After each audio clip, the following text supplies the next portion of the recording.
कार्तिक के महीने में दामोदर मास में माँ गोदावरी के तट पर त्र्यंबकेश्वर बाबा, कपालेश्वर महादेव, माँ सप्तशृंगी की साक्षी में सीताराम सरकार की ये पवित्र भूमि पर आज देवउठनी एकादशी, जिस दिन भगवान देवाधिदेव महादेव संपूर्ण कार्यभार वापिस भगवान श्री हरि नारायण को देते हैं, ऐसी देवउठनी एकादशी जिसमें शालिग्राम भगवान माता तुलसी को प्राप्त करते हैं। आज हमारे ठाकुर जी श्री कल्लू जी महाराज की भी शादी की सालगिरह है। बाबा की कृपा आप सभी को भगवान लक्ष्मी नारायण के शालिग्राम भगवान के मंगल विवाह की बधाई। बहुत बहुत साधुवाद। सांप से डरते हो तो पाप से भी डरा करो। जब सांप से भय लगता है तो पाप से क्यों नहीं लगता? हम किसी को अपशब्द कह रहे हैं, ताने दे रहे हैं, गाली दे रहे हैं, आड़ा टेढ़ा कर रहे हैं, ये श्रेष्ठता नहीं। तो कई लोग कहते हैं गुरुजी आप कहते हो कि गंदा मत बोलो, अपशब्द मत बोलो, ताना मत दो, गाली मत दो, आड़ा टेढ़ा मत बोलो, दूसरे लोग हमको बोलते हैं वो। अरे तो हम तो हमेशा कहते हैं ना, जो उन्नति की सीढ़ी पर चढ़ता है, जो तरक्की के मार्ग पर आगे बढ़ता है, तो सबसे ज्यादा गाली उसी को पड़ती है, दूसरे नहीं बकेंगे। तुम्हारी कॉलोनी के जो होंगे, तुम्हारे मोहल्ले के जो होंगे, तुम्हारे रिश्तेदार जो होंगे, तुम्हारे परिचित जो होंगे, जो तुम्हें बचपन से देखे होंगे, जो तुम्हें जानते होंगे। नामदेव जी को गाली किसी दूसरे ने नहीं दी, उनके अपनों ने दी। संत ज्ञानेश्वर महाराज को अपशब्द कह देते थे, संत तुकाराम जी को आड़ा टेढ़ा कह देते थे, मीराबाई को आड़ा टेढ़ा कहते थे, रामकृष्ण परमहंस जी को आड़ा टेढ़ा कहते थे, कर्माबाई को अपशब्द कहते थे। भारत की भूमि के एक एक संतों का चरित्र निकाल कर देखिए, उनको कितना अपशब्द कहा गया, उनको कितनी गालियां दी गई, उनको कितना आड़ा टेढ़ा कहा गया। ये संत तो बाद में पुजाए, जब भगवान में समाहित हो गए, जब भगवान में चले गए, संसार छोड़कर चले गए, तब दुनिया के लोगों ने इन संतों को पूजना चालू करा। जब तक जिंदा थे तब तक उनके नगर के लोग, उनकी कॉलोनी के लोग, उनके मोहल्ले के लोग, उनके क्षेत्र के लोग, उनके प्रदेश के लोग उनको अपशब्द कहते रहे। जब वो चले गया तब दुनिया को मालूम पड़ा कि संत तुकाराम जी क्या थे, संत ज्ञानेश्वर क्या थे, संत एकनाथ जी क्या थे, मीराबाई क्या थी, रामकृष्ण परमहंस क्या थे, श्रीमद वल्लभाचार्य जी क्या थे, श्री रामानुजाचार्य जी महाराज क्या थे, श्री निम्बकाचार्य जी महाराज क्या थे। उनको पहचाना फिर लोग।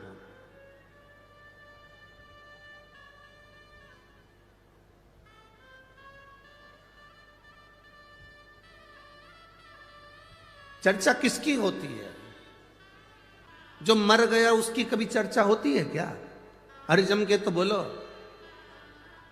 जो जिंदा है, जिसकी हस्ती है, जिसको लोग जानते हैं, उसी की चर्चा होती है। जिसकी हस्ती ही नहीं, जिसको लोग पहचानते ही नहीं, लोग उसको कुछ नहीं कहते।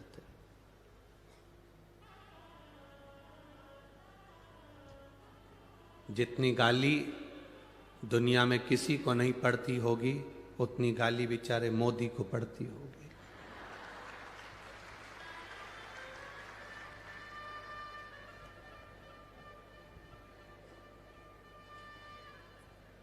सारे विपक्ष शब्द अपशब्द कहते रहते। तुम्हें तो जरा सी कोई गाली दे दे तो तुम मुंह फुला के बैठ जाओ, उसके बाद भी उसके चेहरे पर सल नहीं आता, प्रसन्नता में अपना कार्य कर कर आगे बढ़ता जाता है। प्रसन्नता में कार्य कर कर आगे बढ़ते जाता। मुड़कर मत देखो कौन ने गाली दी है, कौन ने अपशब्द कहा, कौन ने ताना दिया, किसने क्या कहा। आप अपना कर्म करिए। जो मिला हमें समय, उसको हम क्यों गंवाएं? व्यर्थ की बात कर कर, गाली देकर, अपशब्द कहकर, ताने देकर। असली संत, असली साधु गुरुजन जब जन्म लेता है तो उसको सबसे ज्यादा अपशब्द कहा जाता है, बहुत गालियां दी जाती, तब तो निखरता है। सोने को तपाएंगे तो उसमें निखार आएगा ना।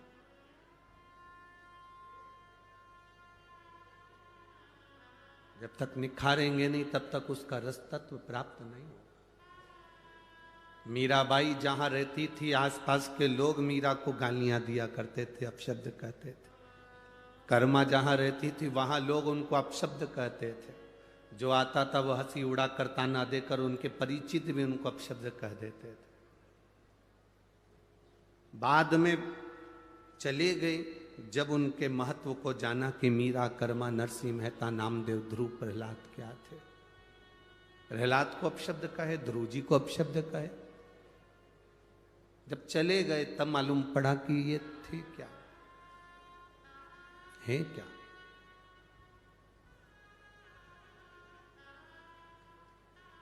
जीते जी पहचानना कठिन है। सास जिंदा है, उसका मन कर रहा है कि मुझे खीर बना के खिला दे।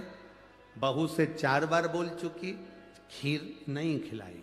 सास निपटी, खीर बनी। सास गई, खीर तैयार। अब सास को नहीं, उसका फोटो जो लगा हुआ है स्माइल देता हुआ, बस वो कंडा जलाकर, गाय की गोबरी जलाकर, उसको जलाने के बाद थोड़ी सी पूड़ी और खीर उसमें छोड़कर फिर प्रणाम।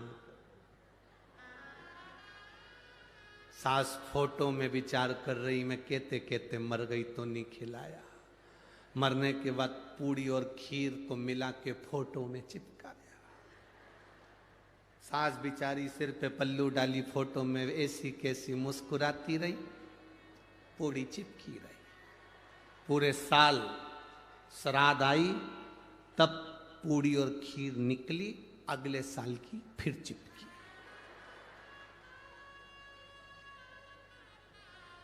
चिपक गई, फिर अगला साल आएगा, फिर खीर पूड़ी चिपक जाएगी, फिर चिपके। अब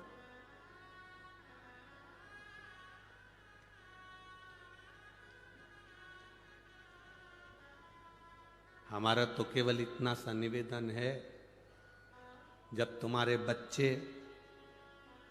दुकान पकड़ ले, जब तुम्हारी बहू रसोई घर पकड़ ले, तुम्हारे बच्चे अच्छे से दुकान चलाने लगे, काम करने लगे, तुम्हारी बहू अच्छे से रसोई घर में भोजन बनाने लगे, घर संभालने लगे, जब तुम्हारे बच्चे दुकान पकड़ लें, तुम्हारी बहुएं तुम्हारा घर रसोई घर पकड़ लें, तब तुम हाथ में पानी का लोटा पकड़ लो और माला पकड़ लो।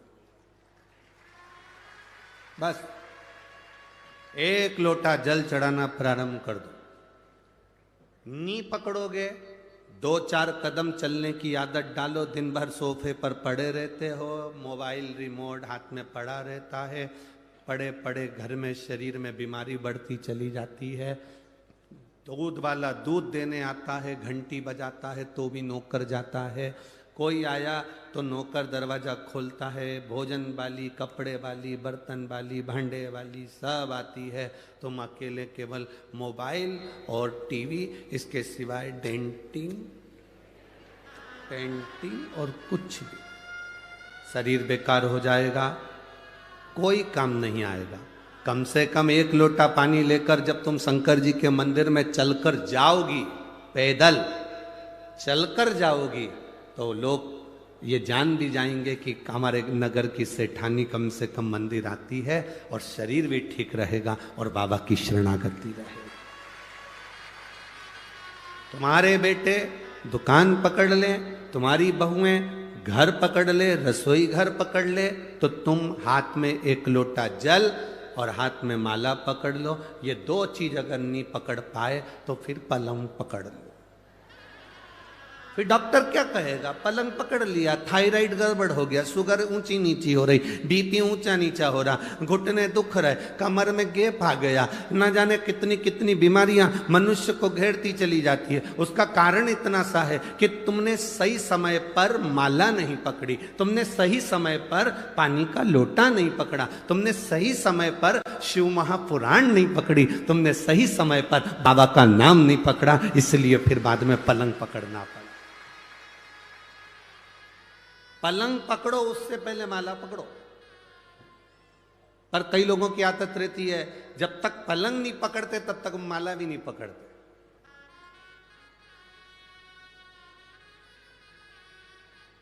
डॉक्टर ने कहा थोड़ा घूमा करो, कितना घूमती हो? जाया करो घूमने, बीमारी बढ़ रही है। अब घूमने जा रही है, डॉक्टर कहा तब घूमी, पहले घूम लेती ना। पलंग पकड़ा तब माला पकड़ी तो मतलब कुछ नहीं है। एक उम्र होती है, उस उम्र में एक मोड़ आता है और उस मोड़ में सावधानी की जरूरत होती है। बचपन और बुढ़ापे के बीच का जो मोड़ है, कई लोग कहते हैं जवानी में तो घुमा फिरा जाता है, कमाया जाता है, अधेड़ी में तो धंधा पानी देखा जाता है, भगवान का कोई भजन करा जाता है। ये मोड़ है जिंदगी का। अब तुम्हारे यहाँ शादी में मोड़ बनता है कि नहीं बनता वो हमको नहीं मालूम। हमारे यहाँ तो हाँ, जो शादी होती है तो दूल्हा को भी एक यहाँ पर मोड़ बांधते हैं और दुल्हन को भी एक यहाँ पे मोड़ बांधते हैं। तुम्हारे यहाँ बांधते? अरे बोलो तो जम के। बांधते ना मोड़। मोड़ क्यों बांधते हैं? और मोड़ बांधते हैं तो मोड़ बांधने का कारण केवल इतना है कि अब तो ये मोड़ तेरे सर पर बांधा गया है, बहू के सिर पर मोड़ बांधा गया है। मोड़ बांधने का मतलब ये है कि अब तुम्हारी लाइफ में, तुम्हारी जिंदगी में एक मोड़ आने वाला है, उस मोड़ में सावधान रहना, नहीं तो जिंदगी नरक हो जाएगी। इसलिए मोड़ बांधा जाता है। जैसे ही आप यहां से जाओ, नासिक से जाओगे, अगर आप सीहोर के लिए जाओगे तो बीच में बहुत सारे मोड़ पड़ेंगे, तो लिखा रहता है मोड़ है सावधान। कहीं कहीं लिखा रहता अंधा मोड़ है सावधान। बोलो पढ़ा कि नहीं पढ़ा? तुम लोगों ने पढ़ा? मोड़ सावधान हो जाओ, ब्रेक हाथ में रखो, गियर का ध्यान रखो, गाड़ी की स्पीड कम करो। मोड़ है, मोड़ पर ध्यान रखना पड़ता है। उसी तरह बचपन में इतना ध्यान रखने की जरूरत नहीं, बुढ़ापे में इतना ध्यान रखने की जरूरत नहीं। जब बचपन धीरे धीरे निकल रहा हो और आप थोड़े से बड़े होते चले जा रहे हैं, तब तुम्हारी जिंदगी में मोड़ आएगा। उस मोड़ में तुम गुटखा, तंबाकू, सिगरेट, बीड़ी और गलत गलत मदिरा की बोतल नहीं, हाथ में एक लोटा जल पकड़ना, वो मोड़ तुम्हारी जिंदगी का सुख दे जाए। लाइफ में मोड़ आता है, जिंदगी में मोड़ आता है। ऐसा कोई व्यक्ति नहीं जिसकी जिंदगी में मोड़ नहीं आया। जब रोड पर मोड़ आता है तो मोड़ आएगा। शादी हुई तो मोड़ बांध दिया कि मोड़ आएगा। जिंदगी में कोई अपशब्द कहे, ताना दे, गाली दे, तुम बहू बनकर जा रही हो, ध्यान रखना मोड़ बांधा है। जिंदगी में मोड़ आएगा। कोई ताना भी दे तो बिल्कुल सहन लेना, कोई अपशब्द भी कहे तो सह लेना, कोई आड़ा टेढ़ा बोले तो सह लेना।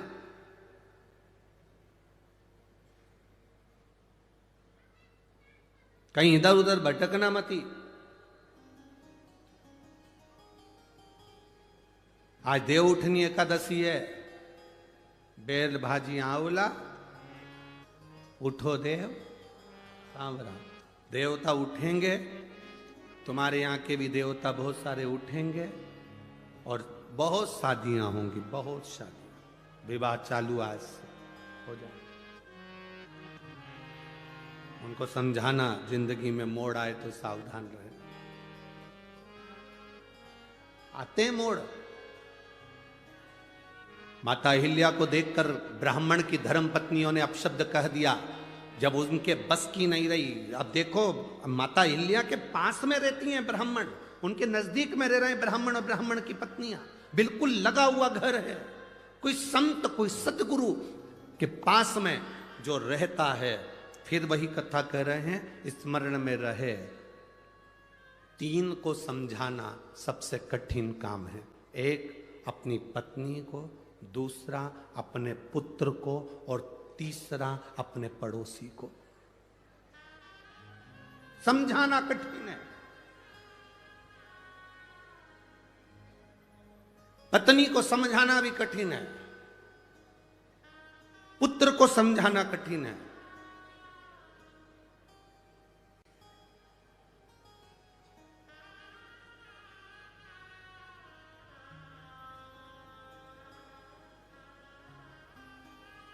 और पड़ोसी को समझाना कठिन, बहुत कठिन काम। ये पड़ोसी, ये रिश्तेदार, नातेदार जो आसपास में रह रहे हैं, वो आपके लिए अच्छा बहुत कम मात्रा में बोलेंगे, इतना स्मरण रखना।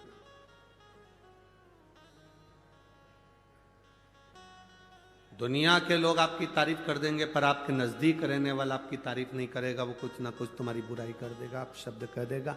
कौन? किसको जानते हो? कहीं जाकर आप अपने नजदीक में कोई रह रहा हो, उससे पूछ, अरे कौन? वो प्रदीप मिश्रा। हट,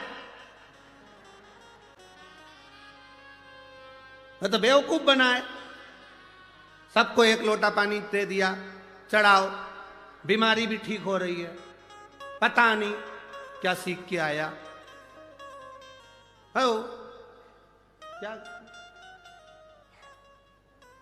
प्रदीप मिश्रा ने कभी ये नहीं कहा कि तुम मेरे पास 24 घंटे बैठे रहो।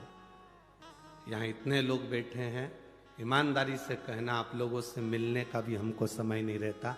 हम भी बाबा का भजन करते हैं, निवेदन आपसे इतना करते हैं कि आप भी करो। उसने हमें पकड़ा है, संभाला है, तो वो आपको भी संभालेगा। हमारे पास बैठकर क्यों समय बर्बाद। यह आविष्कार भूसे, श्री आविष्कार जी भूसे हमसे कहते हैं, गुरुजी और महाराज उन तो मिलते भी हैं, बातचीत भी करते हैं, आप तो बस केवल अगर मिलने का भी दिन होता है, आप कहते हो कि कथा 5 दिन की होती है तो पीछे के 2 दिन मिलते हो, 7 दिन की कथा होती है तो पीछे के 4 दिन मिलते हो, पर आप मिलते भी तो 1 मिनट के, बस आए, उठे और चल दिए अपना पाठ करने के लिए।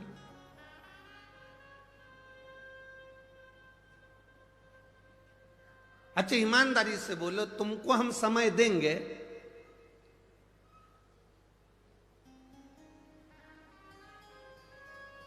तो हमारे दुख की घड़ी में तुम क्या हमको समय दोगे? सब अपने अपने खेत में, दुकान पर, नौकरी में लगे रहोगे। उसको समय देंगे तो वो हमारी दुख की घड़ी में हमारे सामने खड़ा मिलेगा।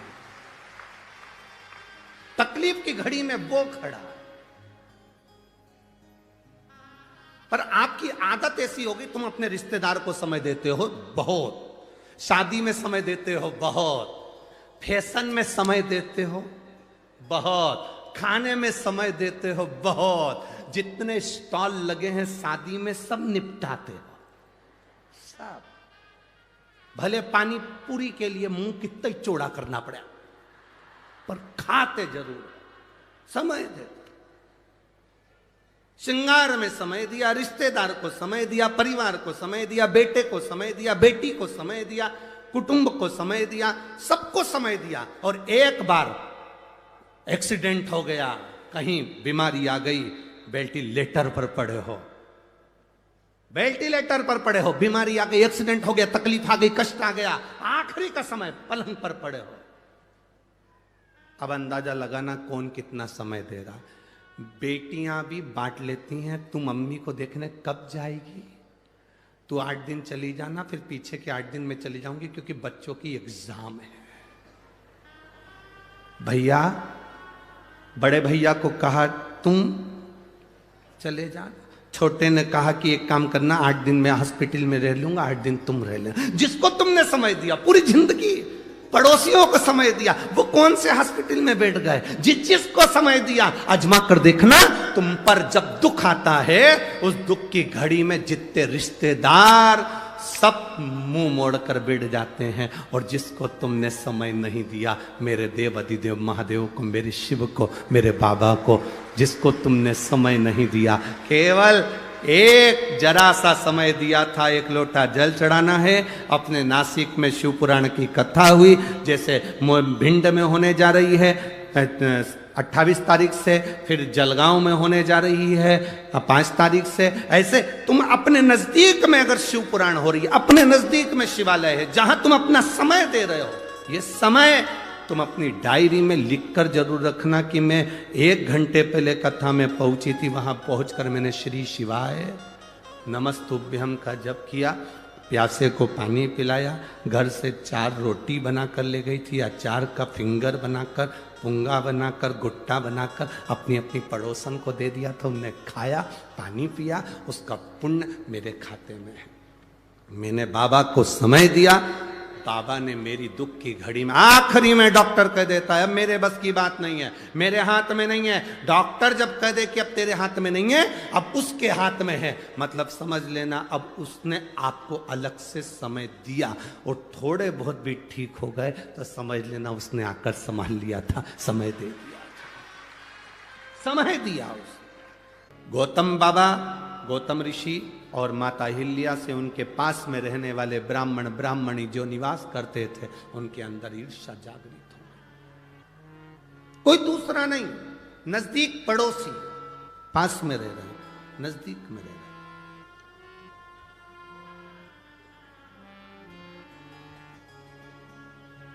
आप कभी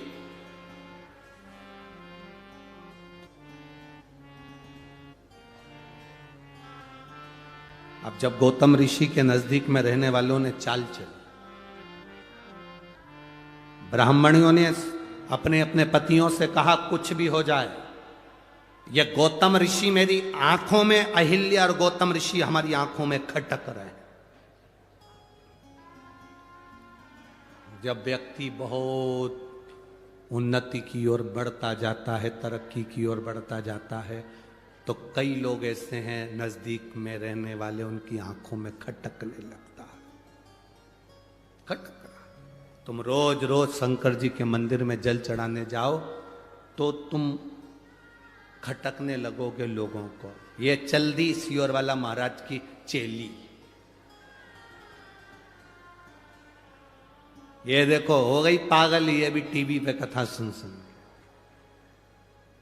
ये चल दी पानी चढ़ाने के लिए, ये चल दी जल चढ़ाने के लिए।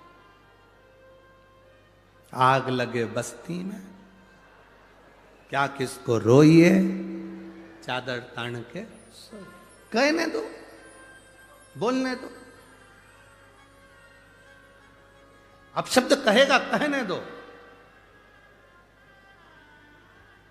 माता अहिल्या को देखकर नजदीक में रहने वाली ब्राह्मणी ने अपने पतियों से कह दिया ये खटक रहे हैं। अपने नजदीक में रहने वाला कोई ऐसा होगा, बहुत सारे ऐसे होंगे जो तुम उनको खटकोगे। इसका नाम क्यों चल रहा है, इसकी शोहरत क्यों, इतना पैसा कहां से आ रहा है, इतना धन कैसे आ रहा है, इतना बड़ा निर्माण कैसे कर लिया, इतना धन कैसे कमा लिया, इतना वैभव कैसे, इसको लोग क्यों पूछते हैं, इसको क्यों मानते हैं लोग, इसकी बात महादेव भी क्यों मान लेते हैं।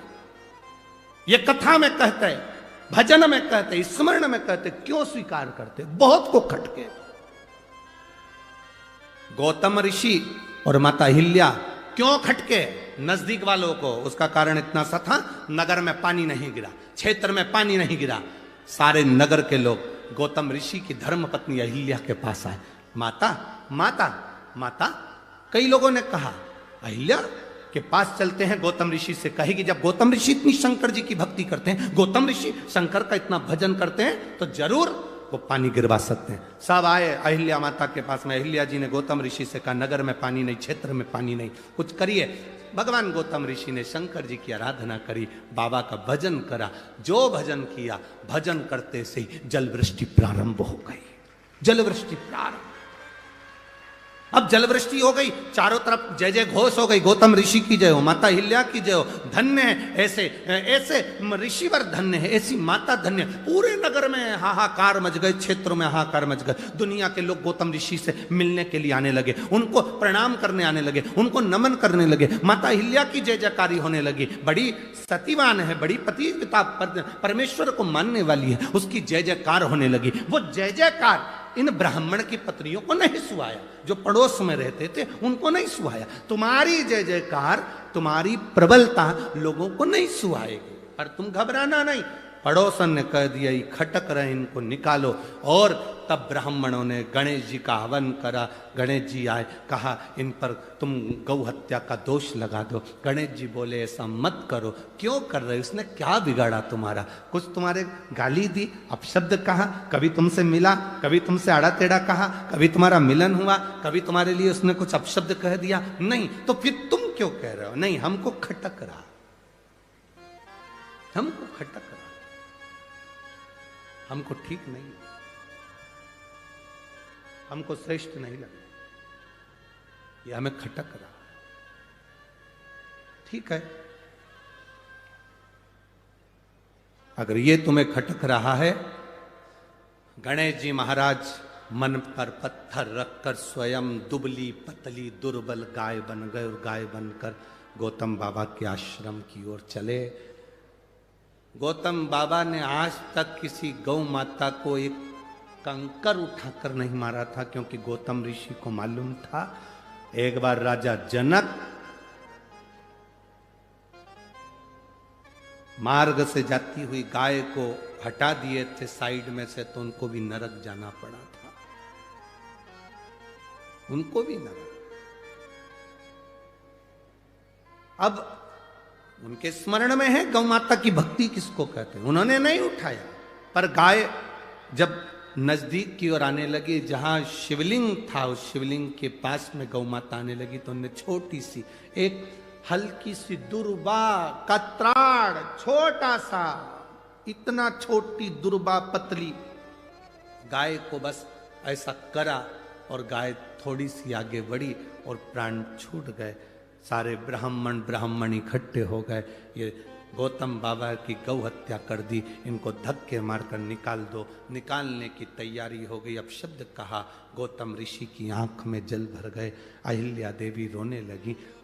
अहिल्या जब रोई तब गौतम ऋषि ने कहा कहाँ जाएंगे? अहिल्या कहती है आप चिंता ना करो, वो है जिसको हमने समय दिया वो हमारा समय संभालने के लिए जरूर आएगा, वो है संभालेगा। जिन ब्राह्मणों ने गाली दी, जिन ब्राह्मणों की पत्नियों ने अपशब्द कहा, गौतम ऋषि उन ब्राह्मणों के घर गए, प्रणाम किया। आप बताओ गौ हत्या का दोष कैसे मिटेगा?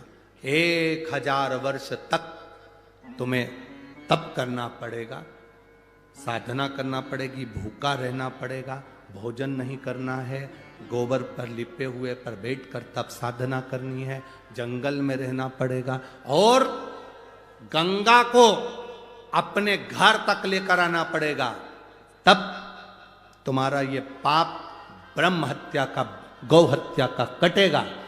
गौतम ऋषि ने स्वीकार कर लिया, मैं सारे तीर्थ करूंगा, तीर्थ कर कर बाद में तप करूंगा, 1000 वर्ष तक गंगा को लेकर आऊंगा। अब उन्होंने तो कहा था गंगा को लोटे में लिया ना, पर इनने समझा गंगा को यही लाना पड़ेगा। बैठ गए तप साधना करने के लिए। 1000 वर्ष निकल गए, शंकर भगवान प्रकट होकर सामने खड़े हो गए। मांग गौतम बाबा, क्या चाहिए गौतम ऋषि? अहिल्या तुझे क्या चाहिए? गौतम ऋषि सम्मुख, गौतम ऋषि, शिव जी कह रहे हैं मांगो, गौतम ऋषि कहते हैं बस कृपा करो, गंगा लाना है यहां। इतनी सी बात। शंकर जी ने कहा पहले मेरा मन कर रहा है कि जिसने तेरे पर झूठा इल्जाम लगाया उनको मैं पूर्ण तरह से बर्बाद कर दूं। जिन्होंने तेरे ऊपर गलत इल्जाम लगाया मैं उनको श्राप देना चाहता हूं। इतने में गौतम ऋषि की पत्नी अहिल्या चरण में पड़ गई। ना ना बाबा, बाबा ना, बाबा ना, ना। अरे उन्होंने तुमको ब्राह्मण गौ हत्या लगा दी, मैं उनको श्राप देने के लिए तैयार हूं। अभी हाथ में शंकर जी ने जल लिया गंगा का, श्राप देने। मां अहिल्या चरणों में पड़ गई। बाबा ना, बाबा ना, मैं तुम्हारे हाथ जोड़ती हूं बाबा, हमारा पुण्य इतना हमने करा, उसका ये फल मिलेगा कि ब्राह्मण की पत्नियों को और पतियों को श्राप? ना बाबा, बाबा ना। चरण पकड़ लिया अहिल्या ने भोलेनाथ के। बाबा रुको, बाबा कह रहे हैं, उन्होंने गालियां दी, अपशब्द कहे, ताने दिए, गौ हत्या का दोष लगाया, तुम उनको श्राप नहीं देने दे रही? नहीं बाबा, मैं श्राप नहीं देने दूंगी। क्यों?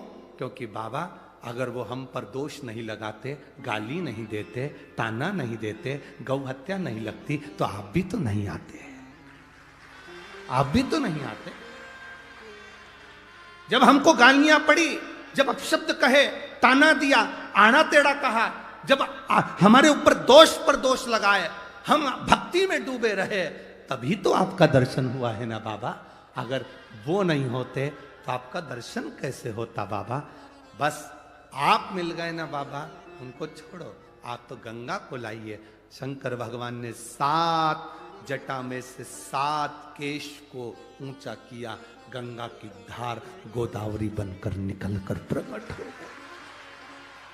गोदावरी बनकर प्रकट।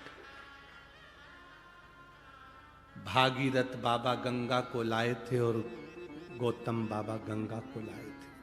भागीरथ बाबा जिस गंगा को लेकर आए उसको भागीरथी कहा गया, और गौतम बाबा जिस गंगा को लेकर आए उसको गोदावरी कहा गया। भागीरथ बाबा जिसको लेकर आए उसे भागीरथी कहते थे, और गौतम बाबा जिसको लेकर आए उसको ये। जब तक अपशब्द लोग नहीं कहेंगे तब तक भगवान भी नहीं मिलता साहब। आड़ा टेढ़ा कहेंगे तुम्हारा मन हटेगा, अपशब्दों से दिल कछोटेगा, तब तो भगवान के पास जाओगे, तब तो भगवान के पास जाओगे।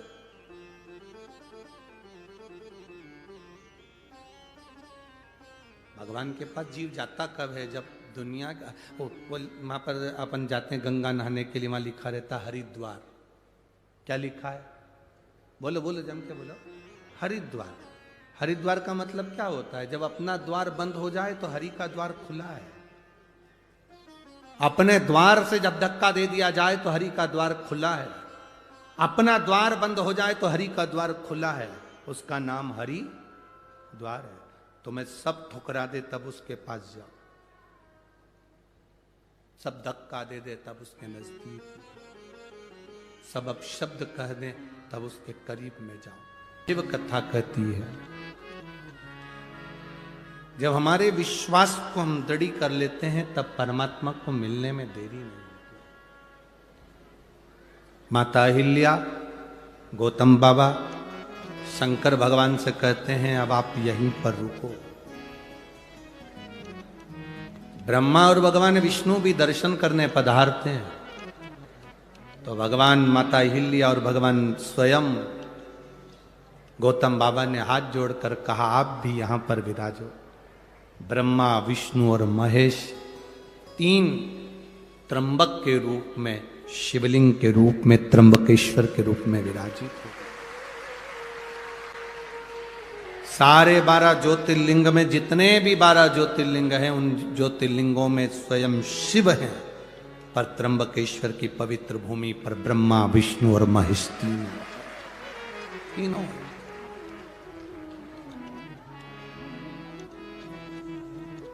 कितने किस्मत वाले हो जी आप लोग।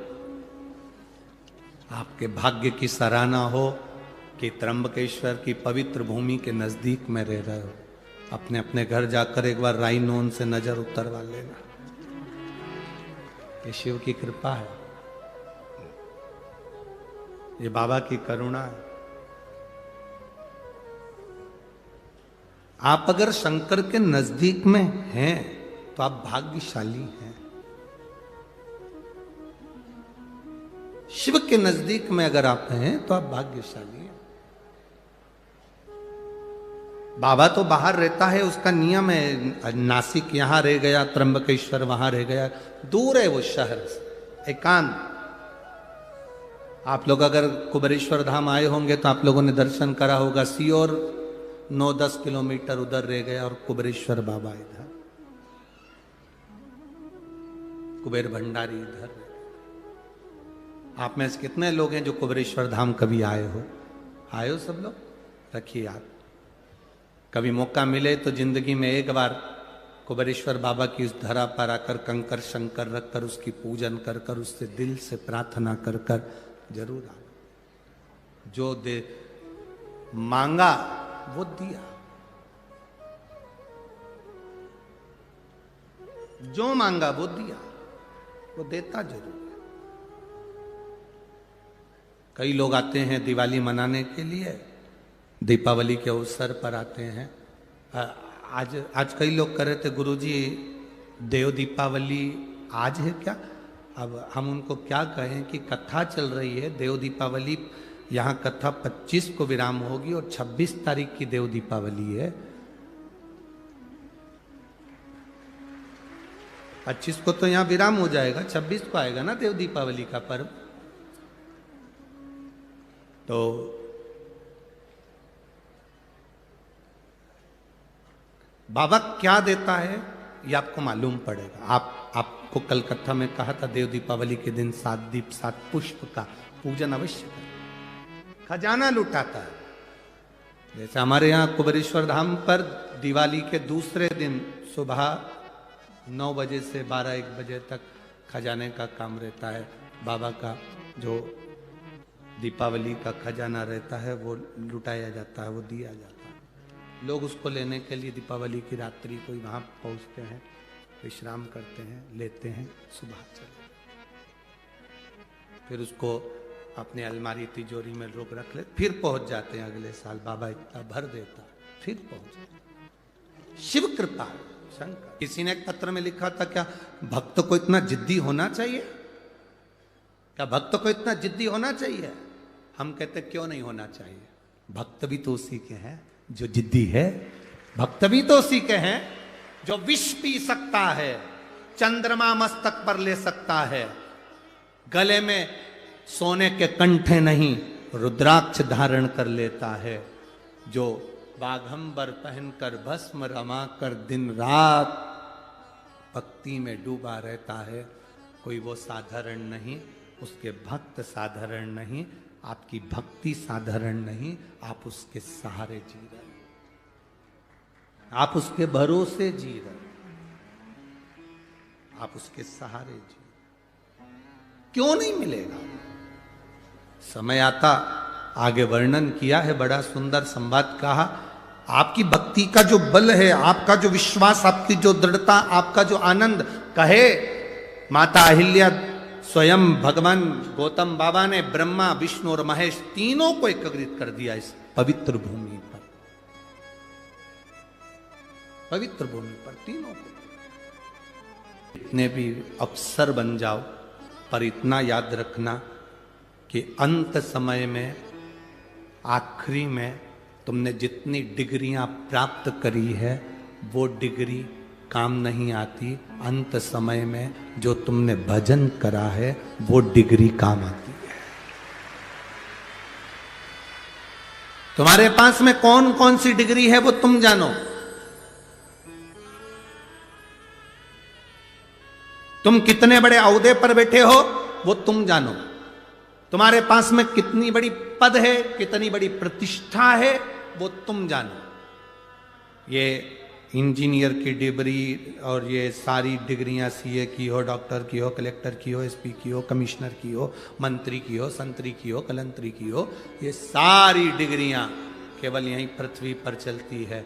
वहाँ तो एक डिग्री चलती है कि मुख से भगवान का भजन कितना किया है, परमार्थ का कार्य कितना किया है, भूखे को भोजन कितना कराया, प्यासे को पानी कितना पिलाया, वो डिग्री वहां चलती।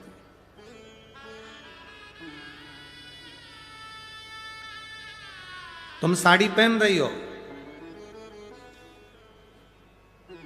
दूसरे से पूछोगे ना तो वो दिन भर तुमको साड़ी पहने हुए भी साड़ी में कहीं ना कहीं तुमको गलतियां दिखा देंगे। थोड़ा नीचे करो, हाँ पाँव में दबा के नीचे करो, हाँ। फिर किसी से पूछो, देखना ठीक लग रही हो ना, पीछे से थोड़ी सी नीची होगी, आगे से ऊंची होगी, नीचे करो। अब उधर से करी तो इधर से। फिर किसी से पूछो, अब ठीक है, पटली थोड़ी गड़बड़ है, अब इस डाल। अब ठीक लग रही। फिर किसी से पटली तो ठीक है, नीचे से जो लटकन आ रही ना वो गड़बड़ है, उसको थोड़ी सी ऐसा खोद। फिर किसी से पूछो। पूरी अगर दूसरे से पूछोगे,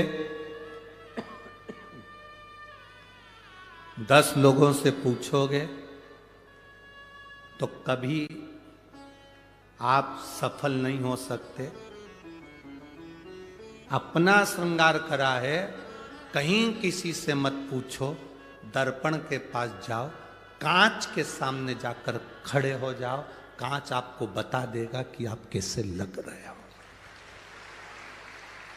कांच के सामने जाओ, इनसे पूछोगे ना तो ये सब बताते रहेंगे। कोई कहेगा ये, कोई कहेगा वो, कोई कहेगा ऐसा, कोई कहेगा वैसा। आप जितने लोगों से आप योगी से पूछो तो वो कहेगा योग करो।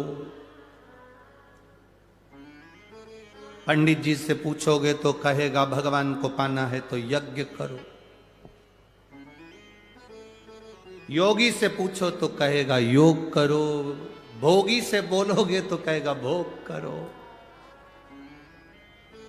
साधु से पूछोगे तो कहेगा सब छोड़कर तीर्थ करो। सबसे पूछ रहे हो मैं कैसा लग रहा हूं, मैं कैसी लग रही हूं। शिव पुराण कहती है किसी से मत पूछो, दर्पण है शिव महापुराण की कथा, कांच है शिव पुराण की कथा। एक बार सामने जाकर बैठ जाओ, तुम्हारा मन करे पानी का लोटा उठाओ, मंदिर पहुंच जाओ, श्री शिवाय नमस्तुभ्यम मुख से 11 बार 21 बार प्रतिदिन निकालो। प्रतिदिन दर्पण है शिव पुराण।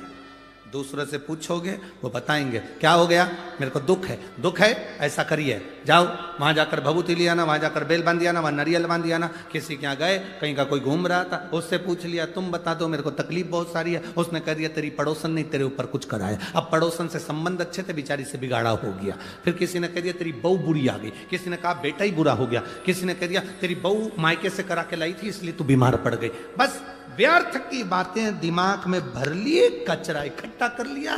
तुमने सबसे पूछा मैं कैसी लग रही, मैं कैसी लग रही, मैं कैसी लग रही। एक बार शिव पुराण में पहुंच जाती, एक बार दर्पण के सामने खड़ी हो जाती, मालूम पड़ जाता सब व्यर्थ है।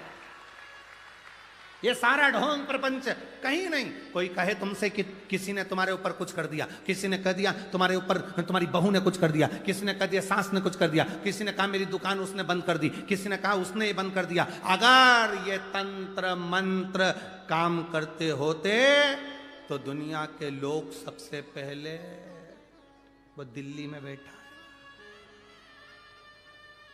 तुम्हारी तो छोटी सी दुकान है, बड़ी बड़ी कंपनी के मालिकों पे नहीं करते लोग बात। इतना पैसा, करोड़ों का धन, वैभव, सत्ता सब कुछ है ना। किसी की सामर्थ्यता नहीं आपके भाग्य के आगे। जो दुख लिखा है तो दुख भोगना पड़ेगा और सुख लिखा है तो सुख भोगना पड़ेगा। और इतना याद रखना, दुख की घड़ी में अगर तुम दर्पण के सामने खड़े हो, तैयार होते समय दर्पण के सामने खड़े हो, दर्पण सब सत्य बता देगा। दुख की घड़ी में शिव महापुराण की कथा में बैठ गए, शंकर के दरवाजे खड़े हो गए तो वो दुख काट देगा। कोई नहीं काटेगा, केवल एक शिव।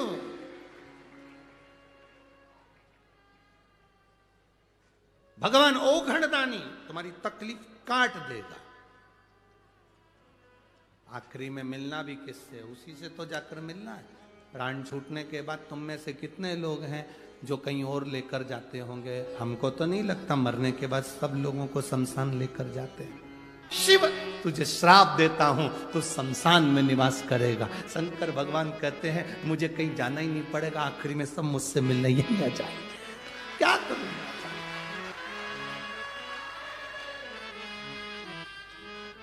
क्या करूं?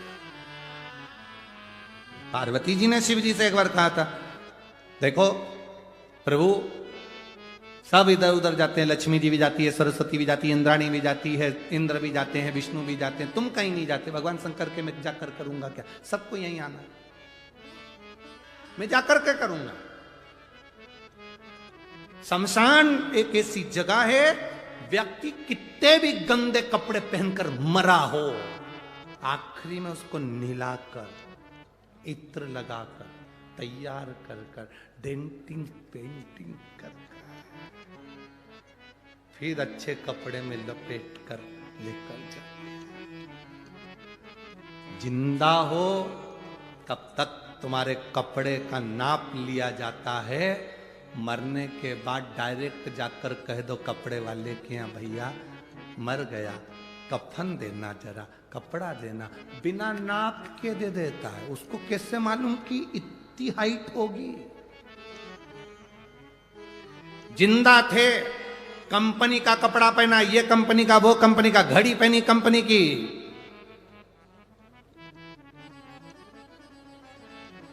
जो ऑटो पे लगाते हो ना तुम लोग लाइन खींच के, वो भी कंपनी का, कंपनी का, कंपनी का, सब चीज कंपनी की, बिंदी भी कंपनी की। केवल जीते जी कंपनी याद रखी, नहीं ब्रांड का पहनूंगा, ब्रांड का पहनूंगा, कंपनी का पहनूंगा, मरने के बाद भी लिख के जाना रेमंड का पिना। मरने पर नहीं मालूम कौन सी कंपनी का कपड़ा उड़ा दिया, कौन सी कंपनी का सामान लगा दिया, तब तो कोई कंपनी याद नहीं आई। तब अंत में किसी ने कह दिया, देखो अब कुछ नहीं बचा शरीर में, एक काम करो, गंगा जी का जल मुंडा में डाल दो, तुलसी का दल डाल दो, और कुछ नहीं। व्यक्ति भगवान को नहीं भजना चाहता, मरते मरते भी उसकी चित्तवृत्ति में रहता है, मरते मरते भी। एक व्यक्ति के 4 बेटे, प्राण छूटने का समय, डॉक्टर ने कह दिया अंतिम सांसें चल रही है, अंतिम सांस, डॉक्टर ने कह दिया प्राण छूटने वाले, अंतिम सांस चल। उसके 4 बेटे, पत्नी पति से कह रही है, सुनो तुम्हारे प्राण जाने वाले हैं, भगवान का नाम ले लो, ईश्वर का नाम ले लो, शिव का नाम ले लो, राम का नाम ले लो। पति ने कहा मेरा बड़ा बेटा कहाँ है? पत्नी बोली वो डॉक्टर को छोड़ने गया है। थोड़ी देर बाद पत्नी ने कहा भगवान का नाम लो, देखो अब सब छोड़ दो ये मोह माया, भगवान का नाम लो, अंतिम सांसें चल रही। मेरा दूसरा बेटा कहाँ है? दवाई लेने गया है। देखो फालतू की बात मत करो, तुम भगवान का नाम लो, राम नाम, कृष्ण नाम, शिव नाम बोलो। फिर बोला तीसरा बेटा कहाँ है? पांव दबा रहा। थोड़ी देर बाद फिर उठ के बोला चौथा बेटा कहाँ है? बस तुम्हारे लिए नारियल पानी लेने गया है। इतने में मरता हुआ व्यक्ति उठकर बोला चारों की चारों यही मर रहे हैं तो दुकान पर कौन गया है? दुकान पर कौन बैठा? अंत समय प्राण छूट रहे, दुकान याद आ रही, भजन नहीं याद आ रहा, राम नाम कृष्ण नाम शिव नाम याद नहीं आ रहा, अंत समय में भी दुकान याद आ रहा। कैसे भजन हो? कैसे? शिव कथा कह रही है, षडानंद कार्तिकेय का जन्म हुआ। षडानंद कार्तिकेय को प्रकट करने का कारण केवल इतना था, तारकासुर का वध करना था। तारकासुर जो शिव का उपासक है, शंकर का उपासक, शिव की भक्ति में जो डूबा हुआ है वो तारकासुर है। अब लोग कहते हैं असुर है, राक्षस है। हाँ, असुर है, राक्षस है, पर भगवान का भजन करता। राक्षस भी शिव जी को भजते हैं। हाँ,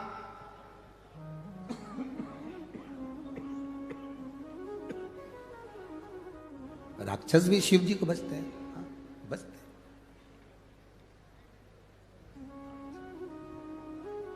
अच्छा अच्छा तो सब अपनाना चाहते हैं।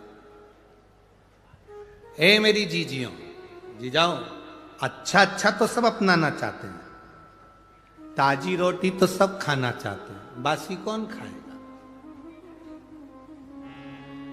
अच्छों से संबंध सब रखना चाहते हैं, बुरों से कौन रखेगा?